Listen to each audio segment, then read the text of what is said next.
Olá, amados, a paz de Jesus, aqui é o irmão Renato, retornando ao canal Hora Teológica para trazer mais uma dica de leitura. Hoje nós vamos trazer aqui uma obra da Fonte Editorial, uma leitura rápida, fina e direta, né? Uma obra que é um tanto polêmica e eu posso até descrever como um documento de denúncia, vamos dizer assim. Antes da gente entrar aqui no review, dá aquele like, aquela curtida no canal. Vocês que não são inscritos, se inscreva no canal, faça parte desse projeto e também aciona o sininho das notificações. Aperta o sininho, vai abrir as 3 abas, a primeira opção todas você aperta para não perder nenhum conteúdo do canal.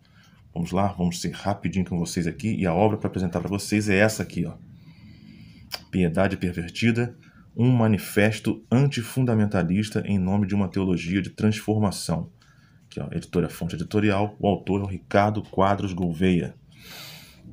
Quem conhece essa obra pode deixar no comentário aí, irmãos, porque assim, até me inspirou que eu vou trazer um novo quadro no canal sobre leitura compartilhada. Essa obra aqui merece um trabalho mais aprofundado, mais detalhado, que eu vou trazer aqui para a gente trazer alguns capítulos para a gente estar debatendo, comentando, também os irmãos participarem também o que esse autor aqui vai estar expondo em relação à teologia e a liturgia de culto, a igreja, no caso, do contemporâneo, tudo que acontece agora na atualidade. Deixa eu mostrar para vocês aqui o sumário. É um livro fininho.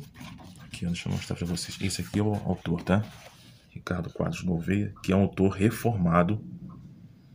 E por ele ser um autor reformado, muitas pessoas vão ficar até chocadas com a forma como ele descreve o que ele vê, o movimento evangélico hoje. Vamos lá.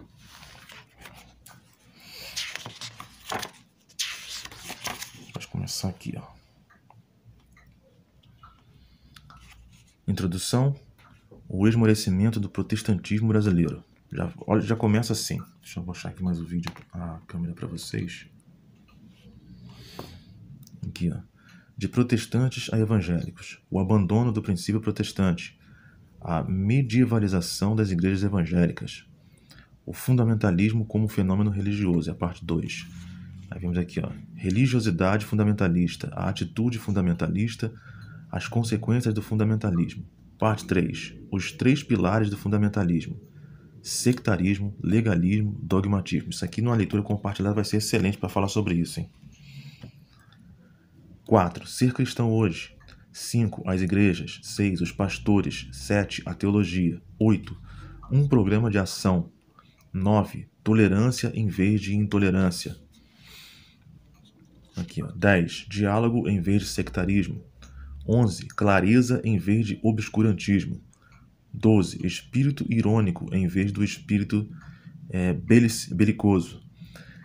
13, confessionalidade em vez de dogmatismo. Aí essa parte é dividida aqui, ó. Esferas da confessionalidade, ou confessionalismo. No caso, uma pergunta. A dimensão prática da confessionalidade. Aqui. Humildade noética em vez de presunção epistêmica. Dignificação da Bíblia em vez de superficialismo biblicista. Pluralidade em vez de exclusivismo ou inclusivismo. Ação social e mandato cultural em vez de guetoísmo eclesiástico. Princípios e responsabilidade pessoal em vez de legalismo e pragmatismo. Só para quem tem mais ou menos 111, 120 páginas por aí. Tá bom? Vou mostrar o conteúdo para você. Eu não estou lendo, estou marcando aqui a página. Mas olha essa parte aqui, no capítulo, na página 38, o que ele vai falar. Só para vocês terem uma noção da força e do vigor da leitura, da escrita dele. Ó, o fundamentalista tende a conviver somente com os outros fundamentalistas e por isso mesmo acaba isolando-se cada vez mais, o que cria um círculo vicioso de obscurantismo, guetoísmo e uniformidade. Para o fundamentalista, o demônio é o outro, isto é, o demônio é identificado como toda forma ostensiva de alteridade. Em vez de dialogar com o outro, ele o hostiliza. Em vez de ver no outro um espelho através do qual ele poderia contemplar suas próprias fraquezas para o seu próprio bem, o fundamentalista vê no outro e na alteridade uma ameaça. O fundamentalista religioso se vê em geral como dono da verdade. Aqui você já tem praticamente o conceito do fundamentalismo, tá? Ele acha que só ele está com a razão. Detentor de uma revelação que os outros não possuem ou não compreendem.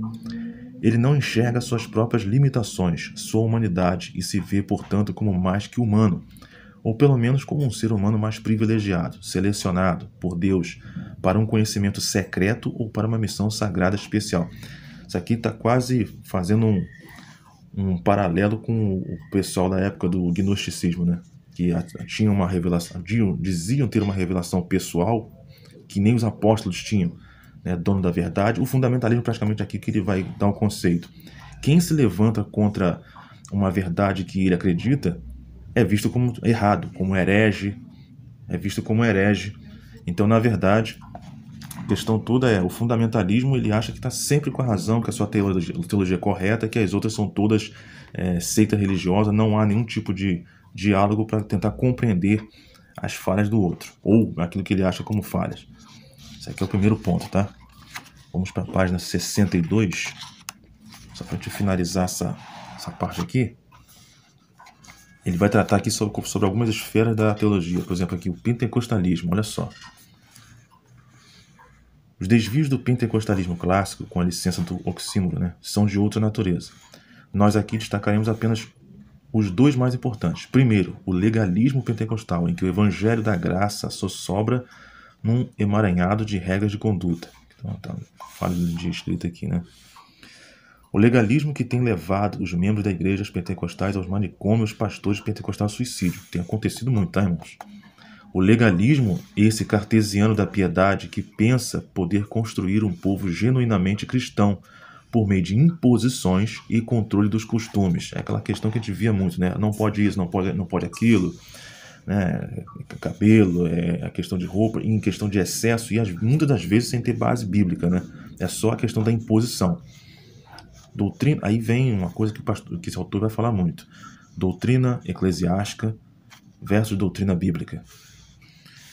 O legalismo puritano das igrejas históricas também tem sido, entretanto, um motivo de vergonha para toda a comunidade cristã, pois é uma afronta ao evangelho, daquele que comia com os ladrões e prostitutas, daquele que tocava e cuidava dos leprosos, daquele que curava aos sábados e que afirmou ser o sábado feito para o homem e não o homem para o sábado. E, em segundo lugar, o sensorialismo.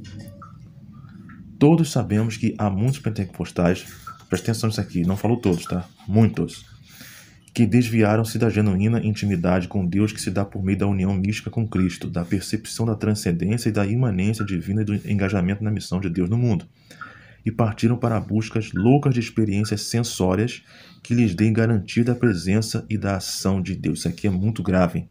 O que o autor diz aqui em resumo? As pessoas só têm a noção da presença de Deus na sua vida quando elas têm que sentir algum arrepio, alguma coisa no culto.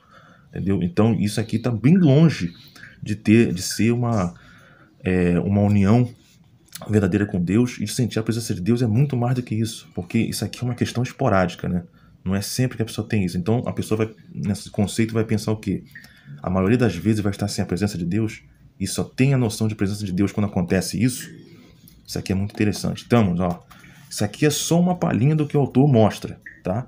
A obra é muito mais rica e prestem bem atenção nos detalhes que a gente vai falar mais para frente, a gente vai colocar aqui no canal um vídeo sobre leitura compartilhada, vai trazer em partes, e a gente vai debulhar um pouco mais nessa obra aqui, que tem muita coisa para falar, principalmente na questão da atualidade, como as igrejas se encontram, tá bom? Fica essa dica aqui para vocês aqui, ó, mais uma vez, Piedade Pervertida, do Ricardo Quadros Gouveia, tá? Editora Fonte Editorial, tá bom, irmãos? Muito obrigado por ter ficado com a gente até agora, Deus abençoe e até o próximo vídeo.